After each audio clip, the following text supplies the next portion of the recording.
halal bihalal ini pertama kali diadakan, setahu saya itu istilah ini hanya ada di Indonesia. Ya. Ini kan masih suasana Lebaran lah, dekat dari Syawal.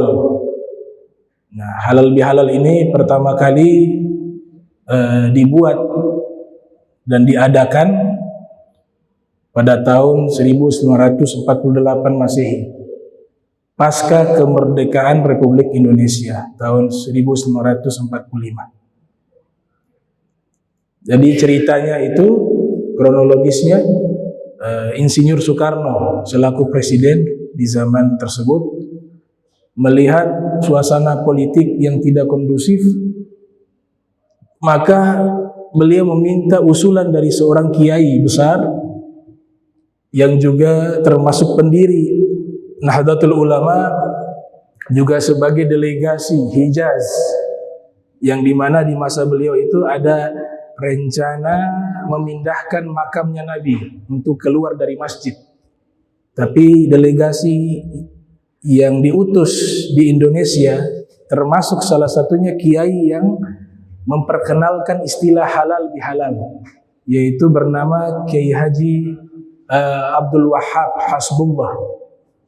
Beliau dilahirkan tahun 1888 Masehi, wafat 1971 Masehi.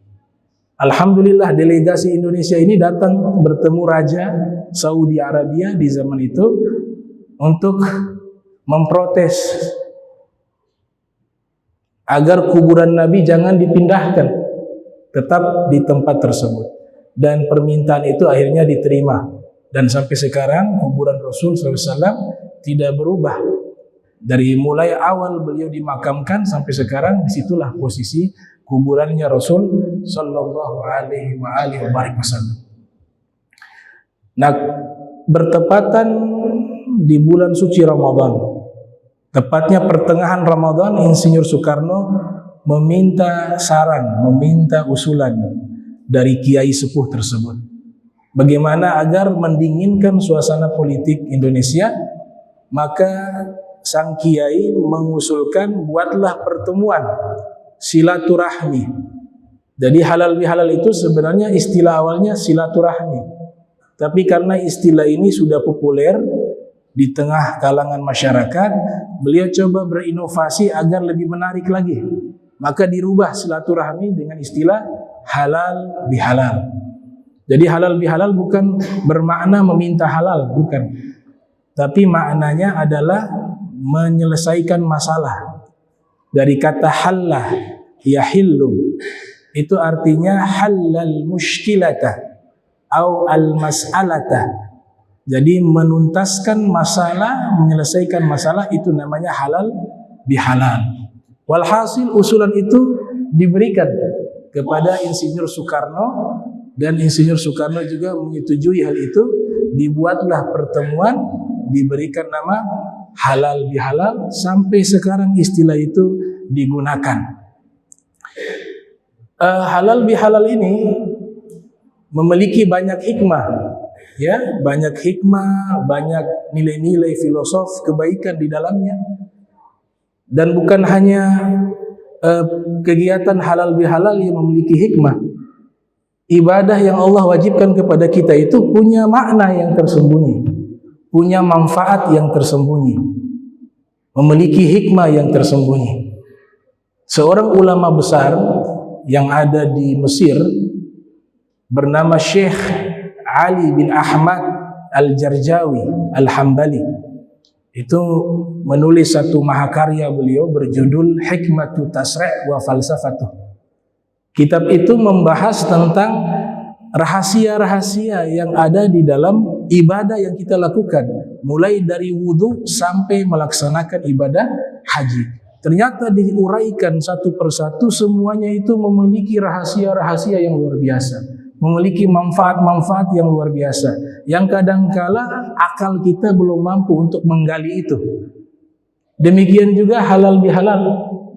Halal bihalal ini memiliki hikmah dan nilai-nilai filosofi. Filosofi di sini bukan berarti ilmu filsafat, tapi filosofi artinya ada kebaikan yang tersembunyi sangat dalam, sehingga Imam Malik bin Anas yang dilahirkan tahun 93 Hijriah, wafat 179 Hijriah, beliau menyatakan al-aqil idza takallama tafalsafa wal jahil idza takallama tafallata. Orang yang berakal apabila berbicara dia berfilsafat terlebih dahulu. Maksud Imam Malik berfilsafat itu artinya dia berpikir secara mendalam ucapan-ucapan yang akan dia sampaikan, apakah itu ada manfaat atau mudarat. Nah, itu namanya tafalsafa, berpikir secara mendalam. Memang diambil dari kata filsafat. Filsafat itu artinya kita berpikir secara mendalam. Wal jahil idza takallama tafallata. Nah, orang bodoh kalau berbicara dulu baru berpikir. Tapi orang berakal berpikir dulu baru dia berbicara. Karena lisan ini sangat berbahaya jika kita tidak menggunakannya dengan baik. Kita tidak menjaga lidah kita ini dengan baik. Imam Ali bin Abi Thalib karramallahu wajhah, beliau pernah menyatakan al-lisanu kal asad. Lidah manusia ini seperti singa. Idza hafiztahu harasa. Kalau kau jaga lidahmu, dia akan menjagamu. Wa idza atlaqtahu qatalak. Tapi ketika kau lepaskan lidahmu itu, dia akan membunuhmu. Jadi nilai-nilai yang terkandung di halal bihalal itu sangat banyak dan memiliki manfaat dan landasan hukum di dalam Al-Quran dan juga di dalam hadis Nabi kita Muhammad sallallahu alaihi wasallam. Nilai kebaikan yang pertama yang ada di dalam kegiatan halal bihalal yaitu silaturahmi. Kita bisa saling bersilaturahmi, saling bertatap muka, bermuajahah. Ini perintahnya Allah, ini perintahnya Nabi Muhammad sallallahu alaihi wasallam. Ada hadis yang diriwayatkan oleh Al-Imam Al-Bukhari yang dilahirkan tahun 194 Hijriah, wafat 256 Hijriah di dalam sahihnya, dari sahabat bernama Abi Hurairah. Rasul sallallahu alaihi wasallam bersabda, Allah Ta'ala memiliki sifat penyayang, Ar-Rahman. Nah, rahim, silaturahim itu diambil dari kata kasih sayang. Ar-Rahimu shijnatun minar Rahman.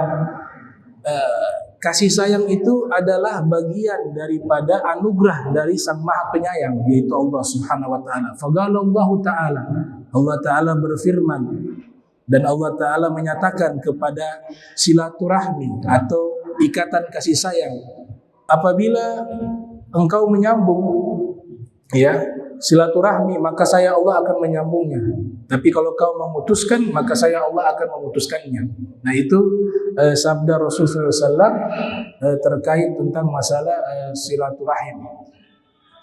Kemudian yang kedua daripada acara halal bihalal yaitu ijtihad wal ijtima', kita menjadi bersatu padu.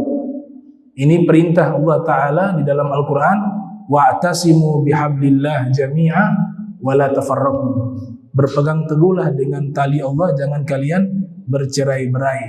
Wa'tasimu bihablillahi jami'a wa la tafarraqu. Kemudian di dalam hadis yang diriwayatkan oleh Imam Tirmizi di dalam sunannya, yang lahir tahun 209 Hijriah, wafat 279 Hijriah, Rasul SAW mengumpamakan orang-orang beriman seperti satu bangunan yang utuh. Al-mu'minu lil-mu'mini kal-bunyan yashuddu ba'duhu ba'dan. Wa fir riwayah al-mu'minu lil-mu'mini kal-bunyanil wahid yashuddu ba'duhu ba'dan. Sesama orang beriman itu bagaikan satu rumah, dia menguatkan satu dengan lainnya. Nah, di dalam halal bihalal ada hikmah tersebut, kita menjadi bersatu sesama kaum muslimin. Hikmah yang ketiga, tasamuh. Halal bihalal itu mengandung kebaikan, meminta maaf dan memberi maaf. Itu juga adalah perintah dari Allah Subhanahu wa taala di dalam Al-Qur'an, khudzil afwa wa'mur bil urf wa'rid 'anil jahilin. Ambillah maaf, perintahkanlah kebaikan dan berpalinglah dari orang-orang yang tidak mengetahui, al-jahilin, orang-orang yang bodoh. Nah, sifat Allah yang kita bacakan sepanjang Ramadan, salah satu sifat utamanya Allah, sifat jamalnya Allah adalah al-afu. Allah Ta'ala sang pemberi maaf. Jadi kita ingin mendapatkan derajat yang mulia di sisi Allah Subhanahu wa Ta'ala, kita mengambil sifat jamalnya Allah al-afu, yaitu pemaaf. Kita bacakan sepanjang Ramadan, Allahumma innaka afun tuhibbul afwa fa'fu anni. Ya Allah, Engkau adalah Maha Pemaaf. Allahumma innaka afun tuhibbul afwa. Kau mencintai maaf. Fa'fu anni, maka maafkanlah aku. Nah, afu itu adalah Asmaul Husna, nama-nama indahnya Allah. Walillahi asmaul husna fad'uhu biha. Allah Ta'ala memiliki nama-nama yang indah, maka berdoalah dengan nama-nama indah tersebut. Wa fil hadis qala Nabi sallallahu alaihi wasallam kama akhrajahu Tirmidzi fi sunanihi, sebagaimana yang diriwayatkan oleh Imam Tirmidzi di dalam sunannya, Rasul sallallahu alaihi wasallam bersabda, inna lillahi tis'atan wa tis'ina isma man ahsaha dakhalal jannah. Sesungguhnya Allah Ta'ala memiliki 99 nama yang indah. Siapa yang menghafal dan mengamalkan nama-nama indah tersebut, dia akan masuk ke dalam surganya Allah Subhanahu wa Ta'ala. Al-Afu, nama Allah yang artinya Maha Pemaaf. Beda dengan Al-Ghaffar. Kalau Al-Afu ini dijelaskan oleh Al-Imam Al-Ghazali yang lahir tahun 450 Hijriah, wafat 505 Hijriah, di dalam kitab Ihya Ulumuddin. Juga dijelaskan dalam kitab Syarhul Asma'il Husna, Al-Imam Zarwuq menjelaskan makna Al-Afu itu adalah huwallazi yamhus sayyi'at. Allah Ta'ala jika ada hamba yang bertobat kepadanya, semua kesalahan hamba itu Allah hapus. Itu sifat al-afunya Allah, dihapus tanpa tersisa. Jadi dosa sebesar apapun, jika seorang hamba itu bertobat kepada Allah, maka Allah akan menghapus seluruh dosanya. Oleh sebab itu di dalam hadis qudsi Allah Ta'ala berfirman, ya ibadi innakum tukhti'una bil laili wan nahari wa ana aghfiru dzunuba jami'a fastaghfiruni aghfir lakum. Wahai hamba-hambaku, sesungguhnya kalian melakukan dosa. Tukhti'una bil laili, di waktu malam, wan nahari, dan di waktu siang. Fastaghfiruni, maka minta ampunlah kepadaku. Aghfir lakum, pasti aku ampuni seluruh dosa kalian. Hadis yang lain Allah Ta'ala berfirman, ya ibna Adam law da'autani wa rajautani ghafartu laka ala ma kana minka wala ubali. Wahai anak Adam, jikalau engkau berdoa padaku, memohon ampun padaku atas dosa-dosamu, engkau meminta ampun, pasti aku ampuni semua dosa kalian dan aku tidak peduli seberapa besar dan seberapa banyak dosa kalian. Itu sifat al-afunya Allah Subhanahu wa Ta'ala. Allah menghapus seluruh dosa-dosa hambanya yang bertobat. Setelah itu wa yatazawazu anil ma'asi, semua maksiatnya Allah lupakan. Allah tidak ingat lagi. Allah lupakan semua maksiatnya ketika dia bertobat kepada Allah Subhanahu wa Ta'ala. Wa yatrukul uqubat, dan Allah meninggalkan mengazab dia, mengsanksi dia ketika seorang hamba itu bertobat kepada Allah. Jadi ketika seorang hamba melakukan dosa, Allah tidak segera mengazabnya, bahkan tidak segera mencatat sebagai dosa. Diberikan kesempatan sampai 6 jam. Kalau 6 jam dia belum bertobat, baru diperintahkan malaikat menulis amalan dosanya tersebut. Ini yang dijelaskan oleh Syekh Nawawi Al-Bantani dalam kitabnya Nuruz Zalam. Ini menunjukkan sifat rahmatnya Allah lebih luas dari kemurkaannya. Inna rahmati sabagat ghadabi, rahmatku mengalahkan kemurkaanku, kata Allah Subhanahu wa Ta'ala. Dan ini termaktub di arsy-Nya Allah. Inna rahmati sabagat ghadabi. Sesungguhnya rahmatku mengalahkan kemurkaanku. Halal bihalal kalau kita perhatikan punya kaitan dengan Idul Fitri dan punya kaitan dengan simbolnya ketupat. Kalau kita perhatikan ada simbol ketupat di hari raya Idul Fitri. Itu juga hanya menjadi satu simbol hari raya di Indonesia khususnya. Siapa yang pertama kali membuat simbol ketupat? Mereka adalah para wali-wali terdahulu, khususnya Wali Songo. Mereka membuat simbol ketupat di setiap hari raya Idul Fitri. Idul Fitri artinya apa? Kembali suci. Sebagaimana penjelasan Syekh Ibrahim Bajuri. Kenapa yang dipilih ketupat? Ketupat itu adalah simbol hati seorang manusia. Kita sudah melaksanakan ibadah puasa, Allah Ta'ala memberikan ampunan sehingga kita menjadi suci bersih. Man shoma ramadhana imanan wahtisaba ghufira lahu ma taqaddama min dzambi. Siapa yang berpuasa di bulan suci Ramadan imanan dengan penuh keimanan, wahtisaba dan keikhlasan, diampuni dosa-dosanya. Tapi kan ada juga hubungan sesama manusia. Maka dibuatlah satu tradisi meminta maaf sehingga ibadah kita secara vertikal dan horizontal baik kepada Allah dan sesama manusia itu menjadi sempurna. Kalau sudah sempurna, maka hati kita ini disebut dengan ketupat. Ketupat itu artinya apa? Meminta maaf atau mengakui salah. Arti dari ketupat, ngaku lipat, ngaku lipat, ngaku lipat, ngaku mengaku, lipat salah. Itu arti ketupat. Jadi para aulia terdahulu mereka membuat simbol itu ada filosofinya, ada hikmah-hikmahnya, ada ilmu-ilmunya. Jadi ketika sudah melaksanakan ibadah di bulan suci Ramadan, sholat tarawih, puasa, kemudian juga kita tadarus Al-Quran, maka sampai selesai Ramadan dosa kita diampuni oleh Allah, disempurnakan lagi meminta maaf kepada manusia agar tidak ada hubungan-hubungan dosa yang akan terikat sampai hari kiamat kepada manusia. Kalau sudah demikian baru disebut Idul Fitri, dia sudah suci. Imam Malik meriwayatkan di dalam kitab Al-Muwatta, kullu mauludin yulad alal fitrah. Kalau sudah suci dia bagaikan anak bayi yang baru lahir. Setiap yang terlahir dalam keadaan suci. Suci yang disebut oleh Nabi Muhammad SAW ketika bayi itu lahir adalah al-fitrah.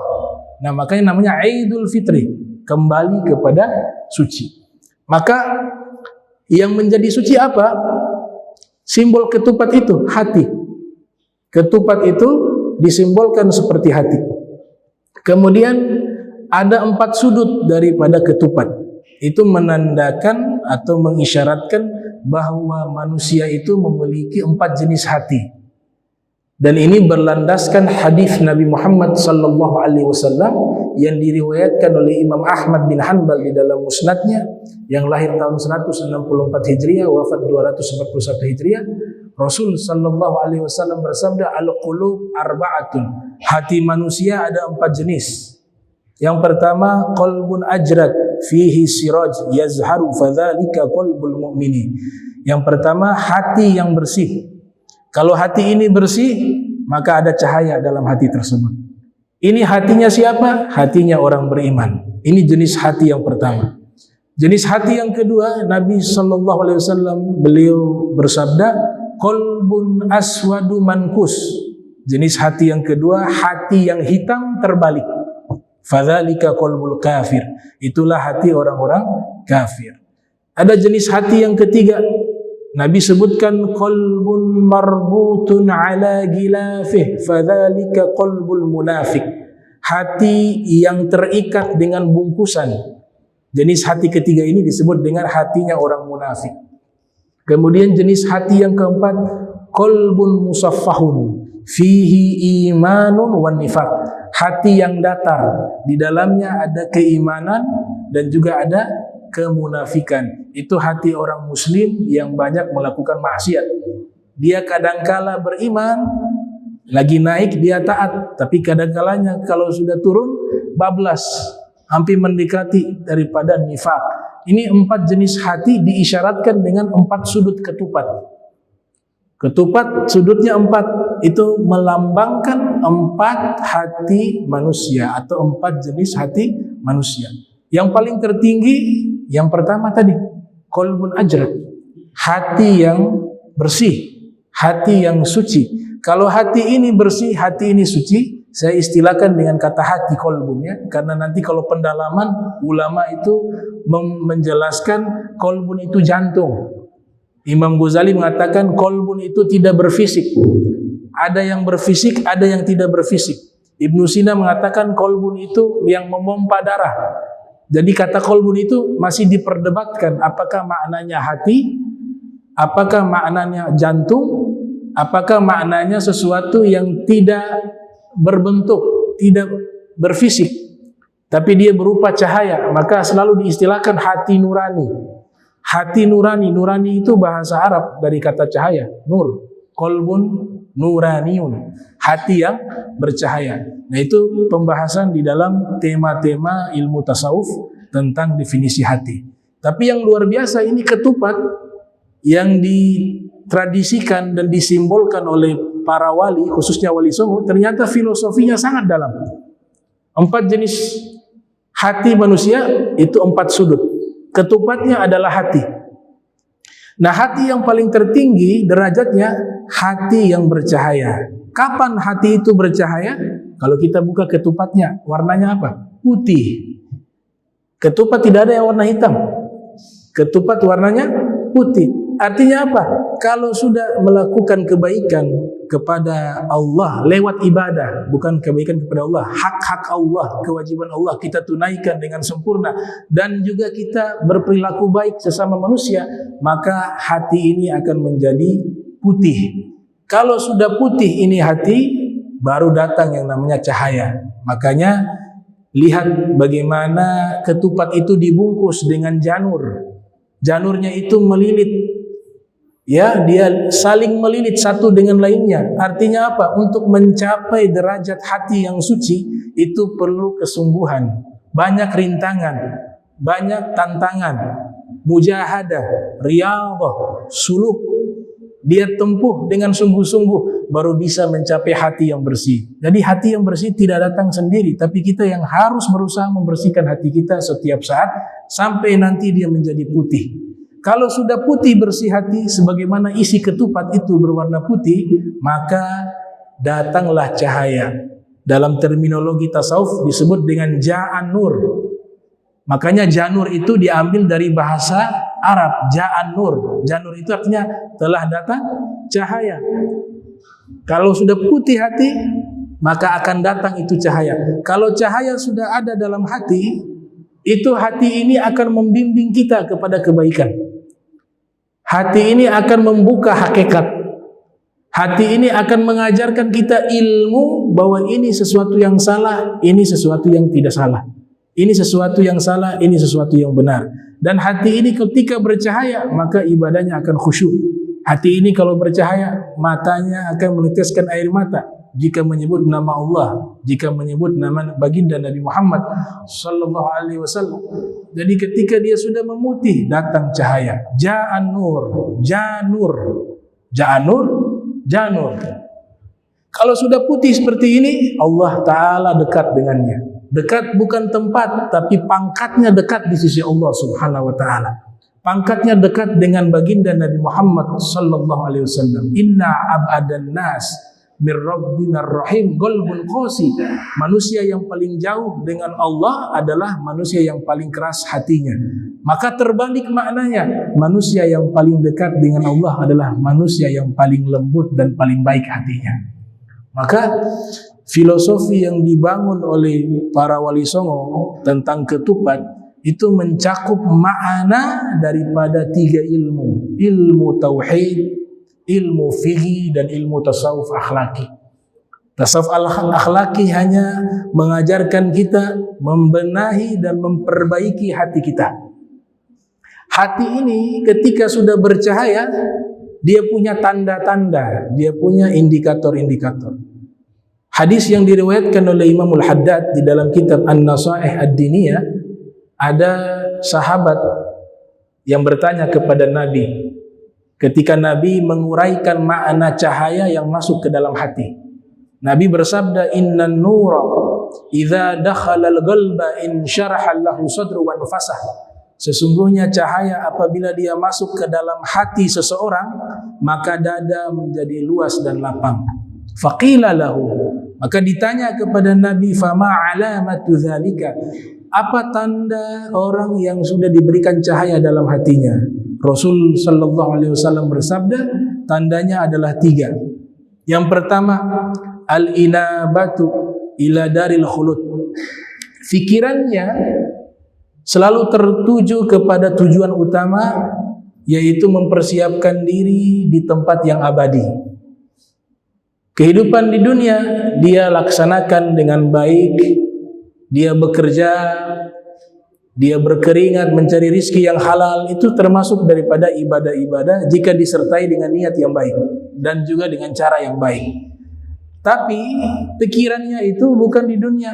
Ini semua dia kumpulkan semata-mata menjadi perantara dia untuk beramal di dunia, sehingga nantinya dia menjadi orang yang bahagia di surganya Allah Subhanahu wa taala. Kalau memang seseorang pemikirannya seperti itu salah satu tanda, kata Nabi, hatinya sudah diberikan cahaya oleh Allah Subhanahu wa taala. Tanda kedua, at-tajafi an daril gurur. Dia tidak tertipu dengan glamornya kehidupan duniawi. Dia tidak tenggelam di dalam foya-foya ketika hidup di dunia ini. Dia tidak tenggelam di dalam maksiat kepada Allah. Maka ini alamat bahwa hatinya telah diberikan cahaya oleh Allah Subhanahu wa taala. Dan yang ketiga yang teramat penting, al-isti'dad lil mauti qabla nuzuli. Tanda orang yang hatinya telah diberikan cahaya oleh Allah Subhanahu wa taala, dia selalu persiapkan dirinya dengan amal-amal baik sebelum datangnya kematian. Maka jika tiga tanda ini ada di dalam diri kita, maka kita bersyukur kepada Allah Subhanahu wa taala. Allah taala telah berikan cahaya tersebut di dalam hati kita. Nas'alullah Subhanahu wa taala an-nur. Kita minta kepada Allah, Allah berikan cahaya di dalam hati kita. Bahkan sampai di akhirat nanti, orang-orang beriman, mereka doanya adalah meminta cahaya hati tersebut. Yaquluna Rabbana atmim lana nurana waghfir lana innaka ala kulli syai'in qadir. Rabbana, mereka mengatakan, Rabbana, wahai pencipta kami, atmim lana, sempurnakanlah bagi kami, nurana, cahaya kami, waghfir lana, dan ampunilah dosa kami, innaka ala kulli syai'in qadir, sesungguhnya engkau atas segala sesuatu mampu melakukannya. Jadi meminta cahaya hati itu satu hal yang diperintahkan oleh Allah, satu hal yang diperintahkan oleh Nabi kita Muhammad sallallahu alaihi wasallam. Lantas bagaimana cara? Nah, ini penting. Kaifiyatu, cara atau manhaj atau metode bagaimana sehingga hati ini bisa bercahaya. Maka sudah diajarkan oleh para ulama, khususnya para ulama yang mereka berkecimpung di dunia tasawuf akhlaki. Ada satu kitab yang ditulis oleh seorang ulama asal Uzbekistan, Bukhara, kelahiran sekitar abad kedua atau ketiga Hijriah. Ulama tersebut bernama Al-Imam Al-Kalabadhi. Ia menulis sebuah kitab berjudul At-Ta'arruf li Madhhabi Ahli Tasawuf. Di dalam kitab tersebut diisyaratkan dan diuraikan cara-cara agar hati seorang hamba bisa bercahaya. Bahkan kitab ini dinyatakan oleh Imam Suhrawardi, laula ta'arruf ma'araftu tasawuf. Kalau tidak ada kitab ta'arruf, saya tidak akan mengerti dan memahami ilmu tasawuf. Begitu pentingnya kitab ini, sehingga menjadi kitab rujukan atau prolog pengantar sebelum seseorang mempelajari ilmu tasawuf secara mendalam. Cara yang pertama untuk bisa mencapai derajat hati yang Allah berikan cahaya di dalamnya, yaitu takhalli. Kita harus cari tahu penyakit apa saja yang ada di dalam hati kita. Itu yang terlebih dahulu. Analoginya sederhana, seperti kita pergi kepada seorang dokter, maka yang pertama kali kita sampaikan kepada dokter adalah diagnosa penyakit kita. Kita punya penyakit ini, penyakit itu. Kemudian dokter mengetahui penyakit itu. Setelah itu diberikan resep obat kepada kita. Demikian hati seorang hamba seperti itu. Kita harus cari tahu dulu penyakit yang ada di dalam hati kita. Kalau ada penyakit-penyakit yang ada di dalam hati kita, kita sudah temukan penyakit tersebut, maka kita hilangkan itu. Kita harus hilangkan. Dan selama kita ini bukan nabi, kita bukan rasul, potensi penyakit hati itu selalu ada. Sehingga dikatakan kita harus takhalli, berusaha mencari tahu penyakit hati kita dan berusaha untuk menghilangkannya. Bahkan Ibnu Taimiyah menulis kitab berjudul Amradul Qulub. Amradul Qulub artinya apa? Penyakit-penyakit hati. Aristoteles diyakini oleh sebagian ulama sebagai ahli hikmah. Sebagian ulama mengatakan seorang filosof. Sebagian ulama menyatakan sudah masuk derajat nubuwah. Ada beberapa pendapat tentang Aristoteles, tapi salah satu maqalah beliau itu termaktub dalam kitab Idah Asrar Ulumil Muqarrabin, karya seorang ulama Hadramaut yang hijrah ke India. Ditulis kitab tersebut, dibaca oleh Al-Habib Abdullah bin Alwi bin Muhammad Al-Haddad. Ternyata dalam kitab itu ada maqalahnya Aristoteles, ada nasihatnya Aristoteles. Di antara nasihat yang dikutip dalam kitab tersebut, Aristoteles mengatakan, man lam ya'rif bidaihi lam ya'rif bidawaihi. Jadi ucapannya diterjemahkan ke dalam bahasa Arab. Siapa orang yang tidak mengetahui penyakitnya, maka dia tidak akan mengetahui obatnya. Makanya di dalam tasawuf kita pertama kali diperintahkan mencari tahu penyakit hati kita dulu. Apa itu penyakit hati? Apakah itu ar-riya, as-sum'ah, at-takabbur, i'jabu nafs, atau membanggakan diri, atau penyakit-penyakit hati lainnya. Itu ketika sudah ditemukan, takhalli, wajib kita hilangkan.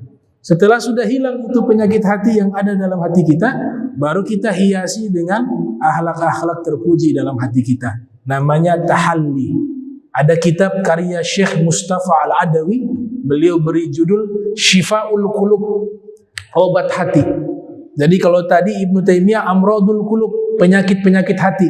Penyakit hati kalau sudah dihilangkan, naik kepada level kedua, Syifaul Qulub. Kita obati itu, hati kita yang berpenyakit itu. Dengan apa obatnya? Dengan akhlak-akhlak yang baik. Kalau penyakit hatinya sombong, obatnya apa? Rendah hati, tawadhu. Penyakit hatinya riya, pamer amal, ingin dilihat. Obatnya apa? Ikhlas. Penyakit hatinya al-bukhlu, kikir. Obatnya apa? As-sakha, dermawan. Dan seterusnya. Seperti itu konsep yang diajarkan oleh para ulama al-mutasawwifun. Naik ke ketika level ketiga, disinilah hati bercahaya. Makanya seorang ulama tasawuf mengatakan, namanya Syekh Muhammad Amin Kurdi An-Naksabandi. Beliau menyatakan di dalam kitab berjudul Tanwirul Qulub. Tanwirul Qulub artinya memberikan cahaya di dalam hati. Ini sudah magom tajalli. Dia amalkan, dia buktikan hatinya yang sudah dihiasi dengan akhlak-akhlak yang baik dalam hatinya akan terwujud dengan perilakunya. Tajalli. Kalau sudah demikian, hati menjadi bercahaya. Makanya nama kitabnya Tanwirul Qulub, memberikan cahaya di dalam hati. Kalau ini sudah dilakukan, seorang hamba sudah masuk ke magam tajalli ini, hatinya sudah bersih, maka dia sudah bisa dekat dengan Allah. Dia akan bisa dekat dengan Nabi Muhammad. Dia bisa dekat dengan para aulia. Dia bisa dekat dengan para ahlul bait Rasul. Dia bisa dekat dengan sesuatu yang baik yang mengantarkan dia kepada Allah Subhanahu wa taala. Itu Buya Hamka pernah ditanya, apakah di Makkah, mohon maaf, di Makkah ada pelacur? Kota Makkah, kota suci. Buya Hamka mengatakan, ada pelacur. Di kota Makkah, kota suci, ada pelacur. Buya Hamka pernah ke Amerika. Kemudian ditanya lagi, engkau kan pernah ke Amerika, apakah di Amerika ada pelacur? Kata Buya Hamka, tidak ada pelacur di Amerika. Bukankah terbalik? Harusnya di Makkah tidak ada pelacur, di Amerika banyak pelacur. Apa maksud filosofinya Buya Hamka? Buya Hamka mengatakan, kalau engkau di dalam hatinya memang sudah niat jahat, walaupun pergi di tempat baik, kau akan temukan kejahatan itu. Kau akan temukan syaitan, walaupun di Makkah. Demikian juga kalau engkau tinggal di Amerika, tapi dalam hatimu adalah memiliki niat ingin mencari kebaikan, maka yang engkau dapatkan malaikat di Amerika. Dan engkau tidak akan temukan syaitan. Itu makna yang sangat dalam. Artinya apa? Kalau kita pergi di tempat, sekalipun tempat itu tempat yang buruk sekalipun, tapi memang niat pikiran kita ingin mencari kebaikan, maka kejahatan itu tidak akan terlihat. Karena kita akan pergi di tempat-tempat yang baik. Tapi sebaliknya, jika dalam hatinya ini sudah ada niat yang buruk, niat yang jahat, walaupun dia pergi di tempat yang baik, dia akan mencari syaitan itu dan pasti akan ditemukan itu syaitan walaupun di tempat yang baik. Nah, itu filosofi hati yang dibahas oleh para wali-wali terdahulu. Maka pentingnya niat, tajdidun niat wa islahun niat as-salihah. Pentingnya memperbaharui niat, memperbaiki niat kita semata-mata untuk mencari ridhonya Allah Subhanahu wa taala dimanapun kita berada. Makanya Nabi berikan pesan kepada kita, ittaqillaha haitsu ma kunta. Bertakwalah kepada Allah dimanapun kalian berada. Kalau di sini takwa, pasti di tempat lain takwa. Dimanapun berada kita bertakwa, itu sudah menunjukkan derajat kita, hati kita ini sudah diberikan cahaya oleh Allah Subhanahu wa taala. Jadi penyakit di dalam Islam itu dua, penyakit fisik dan penyakit non fisik. Penyakit fisik obatnya ada di dokter, tapi penyakit non fisik obatnya di para ulama yang mursyidun, ulama yang bisa membimbing dan mendidik hati kita. Ada seorang ulama bernama Ibnul Qayyim yang lahir tahun 691 Hijriah, wafat 751 Hijriah. Beliau menyatakan di dalam kitabnya At-Tib An-Nabawi tentang kedokteran Nabi Muhammad. Beliau menguraikan al-maradu naw'ani. Penyakit ada dua jenis. Yang pertama maradul qulub, penyakit hati. Yang kedua maradul abdan, penyakit badan. Wa huma mazkurani fil Quran. Dan dua penyakit ini Allah sebutkan dalam Al-Quran. Jadi Allah Ta'ala berfirman di dalam Al-Quran, mengklasifikasi penyakit ada dua, penyakit badan, penyakit hati. Penyakit badan dengan penyakit hati, kata beliau Ibnu Qayyim, itu penyakit yang ada di hati lebih berbahaya. Penyakit yang di hati maksudnya tadi ria, sombong, iri hati, hasud dan lain sebagainya, itu lebih berbahaya. Kenapa lebih berbahaya? Karena penyakit ini terbawa sampai ke alam barzah. Penyakit ini terbawa sampai ke hari kiamat. Maka Allah tegaskan di dalam firman-Nya, yauma la yanfa'u malun wala banun illa man ata Allah biqalbin salim. Orang yang selamat di hari kiamat, orang yang membawa hati yang salim. Makna salim apa? Di dalam tafsir Ruhul Ma'ani yang ditulis oleh Imam Al-Alusi Al-Baghdadi, dan juga di dalam tafsir Mafatihul Ghaib yang ditulis oleh Al-Imam Fakhruddin Ar-Razi yang dilahirkan tahun 544 Hijriah, wafat 606 Hijriah. Mereka menyatakan makna qalbun salim itu qalbun salim minadz-dzunub, hati yang selamat dari dosa-dosa hati. Jadi kalau meninggal membawa penyakit-penyakit hati, itu terhitung berdosa dan nanti akan menyusahkan orang tersebut di alam selanjutnya. Wa min waraihim barzakhun ila yaumi yub'atsun. Mulai dari alam barzah sampai hari kebangkitan menjadi bermasalah, kalau meninggalnya membawa dosa-dosa hati. Makanya Nabi mengajarkan doa, kemudian diajarkan kepada sahabat, diajarkan kepada ahlul bait, sahabat ahlul bait mengajarkan kepada murid-muridnya para tabi'in mengajarkan kepada murid-muridnya tabi'ut tabi'in, diajarkan lagi kepada ulama salaf, kemudian diajarkan terus sampai ulama khalaf dan mutaakhirin. Ada satu doa yang diajarkan oleh Nabi Muhammad SAW yang bersanad dan diamalkan oleh seluruh ulama lintas mazhab, lintas tariqah. Doa ketika kita bercebok. Apa doanya? Allahumma tahhir qalbi minan nifaq. Ya Allah, sucikanlah hatiku dari kemunafikan. Kenapa yang disebut hati terlebih dahulu? Karena ini yang banyak dilalaikan oleh manusia. Mereka berusaha menghindari dosa-dosa fisik, mereka berusaha taat, tapi mereka lupa ada dosa yang masih tersembunyi dalam hatinya. Maka itu menjadi pertanggungjawaban hisab di yaumil qiyamah di dalam hatinya yang akan memberatkan dia sehingga dia nanti diseret dan dibawa ke dalam nerakanya Allah Subhanahu wa taala.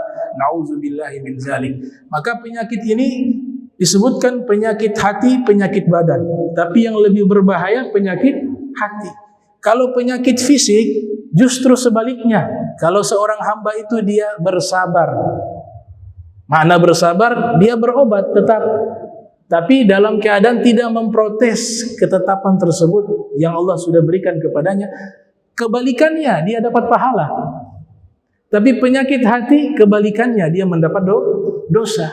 Makanya penyakit hati ini lebih berbahaya. Allah sebutkan di dalam Al-Quran, jika berkaitan penyakit hati, mulai dari ayat pertama di Al-Quran sampai ayat paling akhir dari 114 surat, 6.666 ayat, kalau sebut penyakit hati diisi dengan informasi keburukan.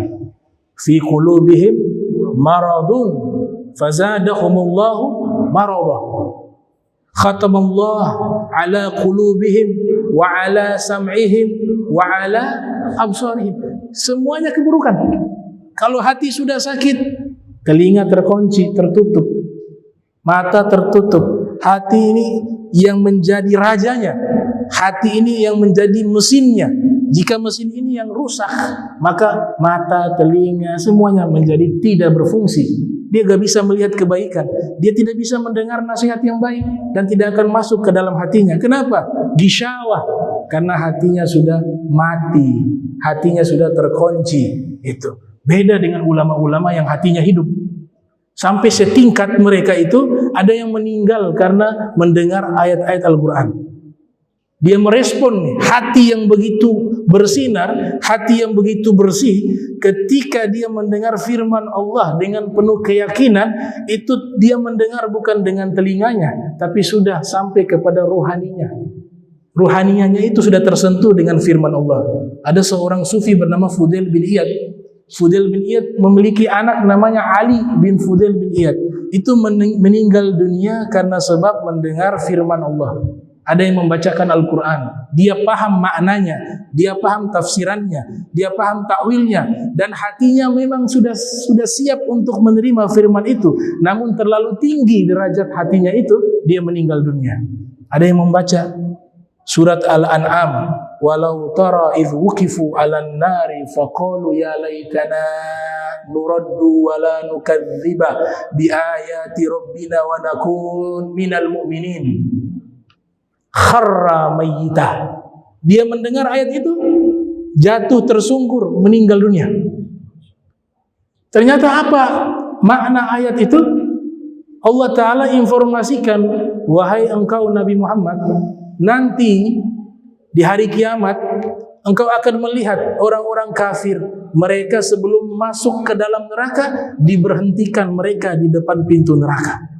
Ketika mereka melihat bagaimana pemandangan neraka, mereka mengatakan, seandainya kami bisa kembali hidup, kami tidak akan mendustakan ayat-ayat Allah.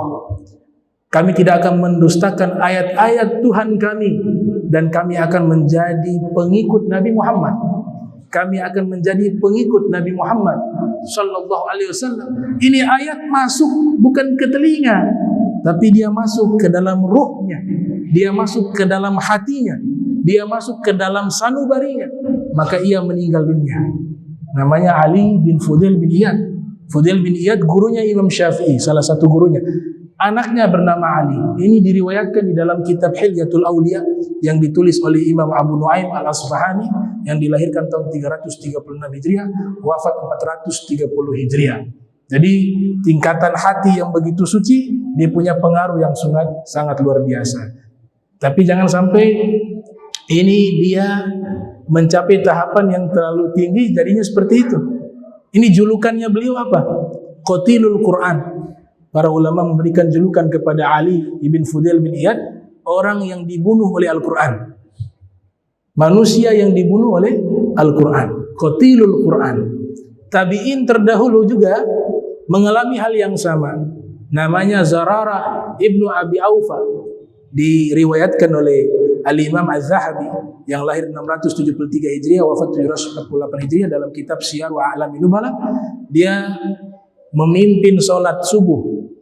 Dia membaca satu firman di surat Al-Mudaththir, di mana di firman tersebut Allah Ta'ala berfirman, فَإِذَا نُقِرَ فِي النَّقُورِ, apabila sangkakala ditiupkan oleh malaikat, فَذَلِكَ يَوْمَئِذٍ يَوْمٌ عَشِيرٌ, maka di hari itulah terjadi satu hari yang sangat berat, itu hari kiamat. Tersungkur dia, jatuh, meninggal dunia.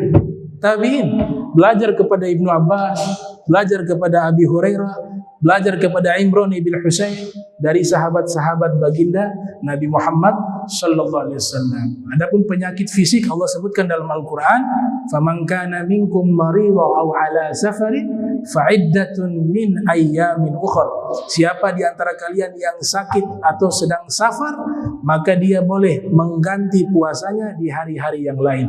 Nah, kata sakit di sini, orang yang sakit maridha itu adalah sakit yang sifatnya fisik. Tapi yang fi qulubihim marad itu adalah sakit hati, hati yang berpenyakit. Maka Islam memiliki ajaran kita harus sehat di dua sisi. Sehat secara fisik, juga sehat secara rohania. Kalau dua hal ini sudah ada di dalam diri kita, maka hidup kita ini akan menjadi lebih baik, baik secara duniawi maupun ukhrawi. Ada pepatah mengatakan al-aqlus salim fil jismis salim, akal yang sehat berada di dalam tubuh yang sehat. Tapi pepatah terbalik juga bisa, al-jismus salim fi qalbis salim, tubuh yang sehat terdapat di dalam hati yang sehat, gak bisa dipisahkan. Itu filosofinya ada di lagu kebangsaan kita tuh. Bangunlah jiwanya, bangunlah badannya, bangunlah jiwanya, bangunlah raganya. Jiwa dulu dibangun, rohania dulu dibangun, baru raga itu menjadi sehat, akal itu menjadi sehat, hati itu menjadi sehat. Kalau sudah sehat semuanya, baru Allah berikan cahaya di dalam sanubari kita.